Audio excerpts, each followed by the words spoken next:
no matter what kind of stuff is going on in your life, underneath it all, everything's actually all right. You're okay. You have more power than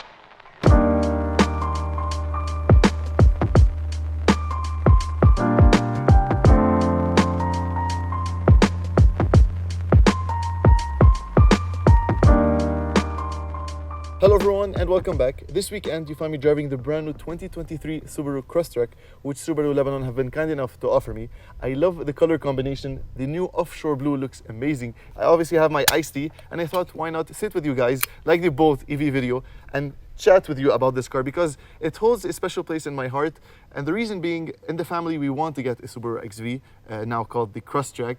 We've been looking into the previous generation models and I've really fallen in love with all that this car has to offer.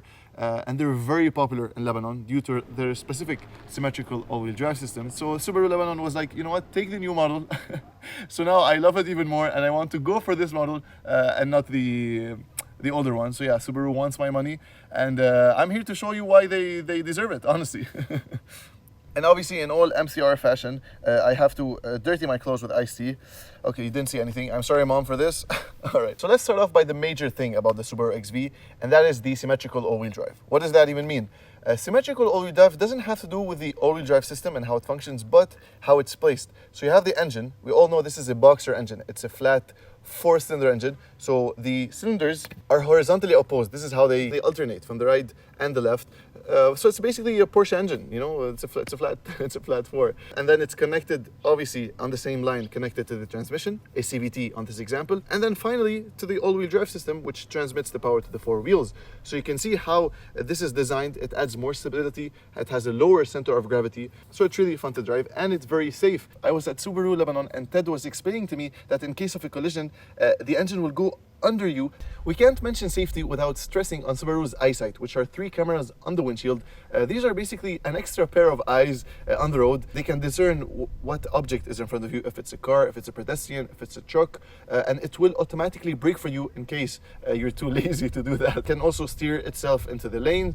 We have adaptive cruise control, so you simply set whatever distance you want between you and the car, and basically it's an autonomous drive. Simply have your hands on the steering wheel and the car will handle the rest. You don't know how much I needed this, honestly. This is so relaxing.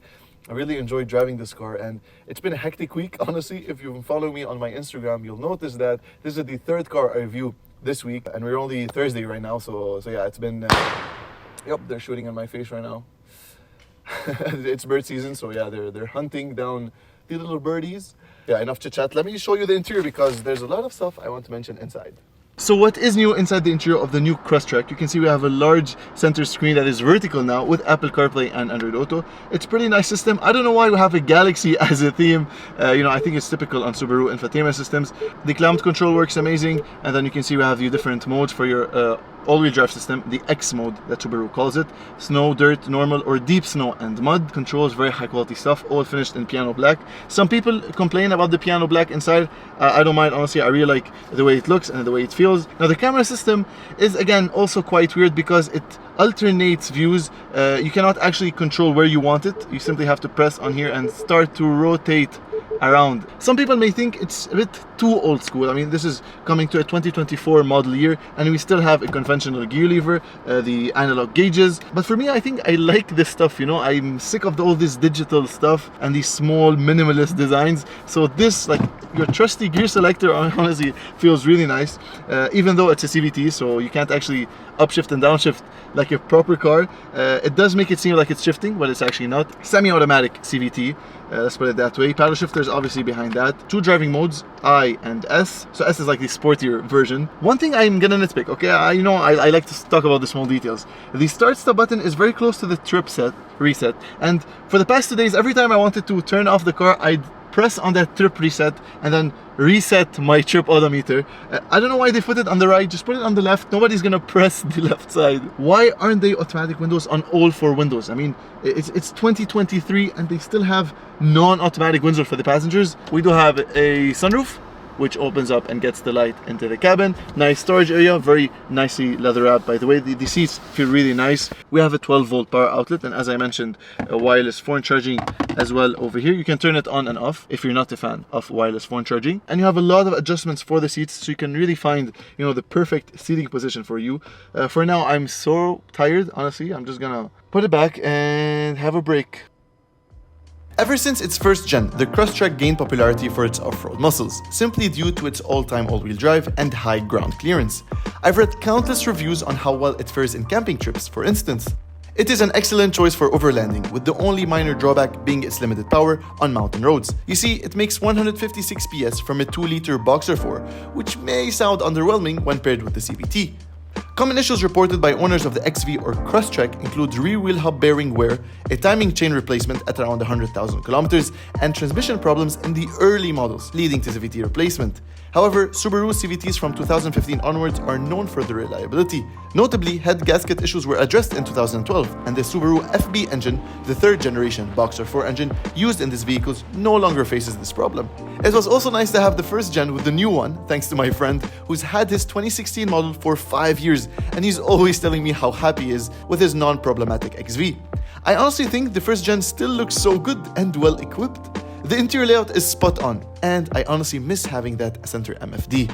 Alright guys, so today is the second day, which explains the change of outfit. I'm driving back to Subaru Lebanon to give them the Crosstrek. A lot of people ask me about the CVT transmission and the Crosstrek and how it behaves, and honestly I found it to be really smooth. I personally don't have any problem with CVT transmissions when they're put in these daily drivable cars. I feel like CVT transmissions kind of get a lot of hate for no reason. I do not have any problem with that transmission. In fact, it's very smooth. You can downshift with the paddles, so for that swift acceleration, and popping it into sport will make it a bit, you know, more exciting, even though that Boxer 4 engine isn't the most powerful engine in the world. So you can see there's a bit of road noise in the car, so it's not completely refined and silent. The doors feel a bit too light for my liking. You know, I prefer solid doors.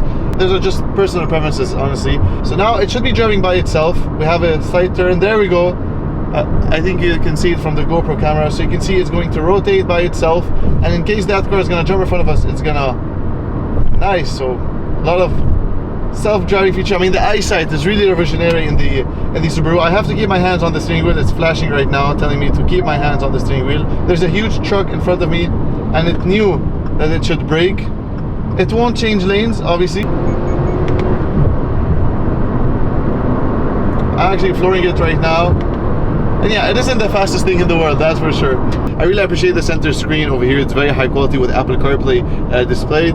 A lot of people in Lebanon own the Crosstrek or the XV previously because it's all-wheel drive. It performs amazing in the rough weather conditions that we get in Lebanon, especially during winter with the snow. And I mean, you can literally take it anywhere you want. It has enough, you know, ground clearance basically to tackle any normal off-roading trail, especially if you want to go camping or whatnot.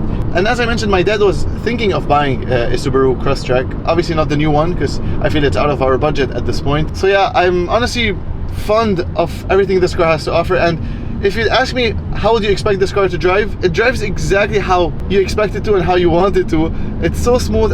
Even though a lot of people will complain that, you know, everything is kind of old school, especially for example with the gear selector over here that you have, which by the way feels really solid when changing gears and whatnot, the old school analog gauges, and a lot of people that prefer these old interiors with the new tech will really appreciate the Subaru Crosstrek. I have honestly zero complaints to talk about this car. And you know, Subaru is known for its reliability. Japanese brands always are on the top of the list for long-term reliability, which is obviously something that you look for when you're purchasing a family car that's gonna sit with you guys for a while. Alright, so it averaged around 7.6 kilometers per liter, which again is really amazing for a car that's always all-wheel drive. Don't forget, this is not part-time all-wheel drive, it's full-time. So do I recommend the Subaru Crosstrek? Yes, I do. Obviously, after watching this video, you'll notice how fond I am of this car and how pleased I am with everything it has to offer, honestly, in terms of practicality, in terms of capabilities off-road and on-road, and fuel consumption. And it's a very safe car as well, especially with that EyeSight over here behind the mirror. So I am going to try to accelerate a bit, see how it does. Obviously when in sport mode, manual, accelerate.